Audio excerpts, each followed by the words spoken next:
Welcome back. As reported by ESPN's Field Yates, the Texans exercised the fifth-year options for both quarterbacks C.J. Stroud and defensive end Will Anderson on Wednesday. And Stroud's future in Houston had been a topic of debate this offseason after we saw him struggle in the playoffs. So since winning Offensive Rookie of the Year honors in 2023, Stroud has struggled to recapture that form. The last two regular seasons have been wildly inconsistent, and his 2025 postseason raised a lot of questions.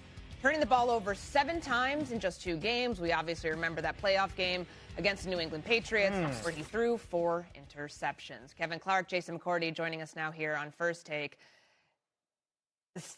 This seems like this was the obvious thing to do here. Yeah. We know how fifth-year options work. We don't need to deliberate that. But, Kevin, C.J. Stroud now tied to the Texans through the 2027 season, and the clock starts ticking. Do you have the quarterback? Is the answer there? How much of a make-or-break year is this for the number 2 overall pick? It's huge. They optioned 2 players yesterday with the 5th year. That was Will Anderson and it was C.J. Stroud.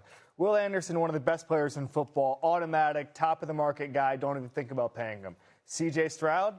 That's a much, much different question. Yeah. Because last year, they had the same setup as the Seattle Seahawks. Elite defense, above average quarterback play until the playoffs, when C.J. Stroud became the only player in history to have 5 interceptions and 5 fumbles in the same postseason. The reason that doesn't happen very often is normally quarterbacks turn the ball over that much, don't play 2 games. Yet the Texans defense got him into the second round. It was, by the way, statistically, Drake May's worst start in that game against New England. They deserved to win that game on defense. Yeah. They did not deserve to win it on offense. And so there are questions here. You just need to get to average. You just need to get to 14, 13, 12th best player in the NFL at quarterback, and you will win the Super Bowl. That's all it's going to take. Be Sam Darnold. The problem is Sam Darnold didn't turn the ball over like C.J. Stroud did in the playoffs. That's why I think it's a big question this year how good he looks. I look at it as it's not a make-or-break year just because of what the situation is. Now, it's a crucial year for C.J. Stroud and for the Houston Texans as an organization, because the hope, if you're Nick Cassero, their general manager, is that you decide after this season that, you know what, C.J. Stroud is the guy, and we want... What's up, everybody? We are back. And today we are watching First Take, Kevin Clark, Jason McCourty, and the crew. They're talking about the Houston Texans and C.J. Stroud. And the headline is brutal. The Texans exercised his 5th-year option, but the conversation around him has completely changed. Let me set the scene. 2 years ago, C.J. Stroud was the greatest rookie quarterback we had ever seen. He won Offensive Rookie of the Year. He looked like the future of the league. Then the last 2 regular seasons happened. Wildly inconsistent. And then the 2025 playoffs happened. 7 turnovers in 2 games. 4 interceptions in a single playoff game against the New England Patriots. Kevin Clark dropped a stat that stopped me cold. He said Stroud became the only player in history to have 5 interceptions and 5 fumbles in the same postseason. The only player. Ever. And here's the craziest part. He only played 2 games. Normally, quarterbacks who turn the ball over that much don't play 2 games. They get benched. They lose. But the Texans' defense was so good that they drag him into the second round anyway. Kevin Clark put it perfectly. He said, the Texans have the same setup as the Seattle Seahawks. Elite defense, above-average quarterback play, until the playoffs. And then he said something that should terrify Texans fans. You just need to get to average. You just need to get to 14th, 13th, 12th best player in the NFL at quarterback, and you will win the Super Bowl. That's all it's going to take. Be Sam Darnold. But Sam Darnold didn't turn the ball over like C.J. Stroud did in the playoffs. That's the difference. Now, let's talk about the 5th-year option. Jason McCourty said it was a no-brainer. Of course you pick it up. It's cheap. It keeps him in the building. He's going to be the starter this year. But the real question is what happens next. Kevin Clark made a point that I can't stop thinking about. He said, everybody's in this fantasy land about quarterback contracts. Oh, he'll just take a below-market deal. Who's taking that? Show me the below-market franchise quarterback deal. It doesn't exist. You're either signing for $60 million or you're letting the guy walk. That's the problem. The middle class of quarterbacks is gone. There's no such thing as a $35 million franchise quarterback anymore. It's $60 million or nothing. And CJ Stroud hasn't earned $60 million yet. He had a terrible playoff performance. His arrow is not pointing up right now. If anything, it's neutral. Maybe even slightly down. Jason McCourty pointed out that Jordan Love's situation was different. Love didn't play a lot before his extension. His arrow was pointing straight up. Stroud's arrow after that playoff disaster is not pointing up. So the Texans are going to wait.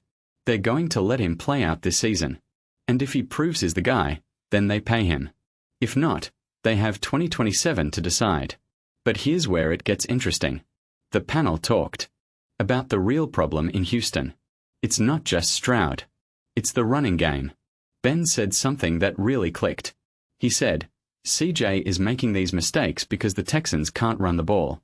They haven't been able to since he was a rookie. Last 3 seasons, this is the second worst rushing offense in the league. Better than only the Raiders. Think about what that means. When you can't run the ball, defenses don't have to play base defense. They don't have to put 3 big linebackers on the field who can't cover anyone. They can play nickel. They can play shell coverage. They can take away the deep ball. In 2023, when Stroud was a rookie, nobody knew what he could do. Defenses played him straight up. He torched them. Then 2024 hit, and defenses said, "Run the ball on us, Houston." And Houston couldn't do it. So defenses started putting 2 high safeties. They started disguising coverage. And Stroud struggled. So is it Stroud or is it the system? That's the million-dollar question. Kevin Clark says Stroud is the biggest X factor in the league. Because the Texans' defense is elite. They were second in the league in points per drive, just behind the Seahawks, who went to the Super Bowl. If Stroud regains his 2023 form, the Texans are a Super Bowl team. If he plays like he did in the playoffs, they're a first-round exit. And here's the other thing. The Texans have done everything they can to support him. They improved the offensive line. Tank Dell should be back Elfie. Nico Collins is still there. They have a second year with offensive coordinator Nick Caley. There are no more excuses. This is the moment. This is the year. Jason McCourty said something that stuck with me. He said, "You look at the course from his rookie year. He comes on the scene. No one knows what you can do. He goes absolutely off. Then the next year, the offensive line struggles mightily. He gets sacked over 50 times. You're going to be a little gun-shy. Last year, I thought he played a lot better than in 2024. He sat down and watched Davis Mills win 3 straight games. That gave him a chance to step back and say, maybe I don't have to try to win everything myself. That's growth. That's maturity. But the turnovers are still a problem. They've been a problem since his rookie year. And in the playoffs, they were a catastrophe. So where does that leave us? The Texans are a Super Bowl contender if CJ Stroud is just average. But he hasn't been average. He's been either brilliant or a disaster. There's no in-between. And with a defense this good, they don't need brilliant. They just need steady. They just need someone who doesn't turn the ball over 5 times in 2 playoff games. Here's my question for you. Is CJ Stroud the long-term answer for the Texans? Or should they start thinking about a backup plan? And would you pay him $60 million a year right now? Drop a comment. Let me know. And if you want more of these breakdowns, hit that like button and subscribe. We are building something real here. I'll see you in the next one.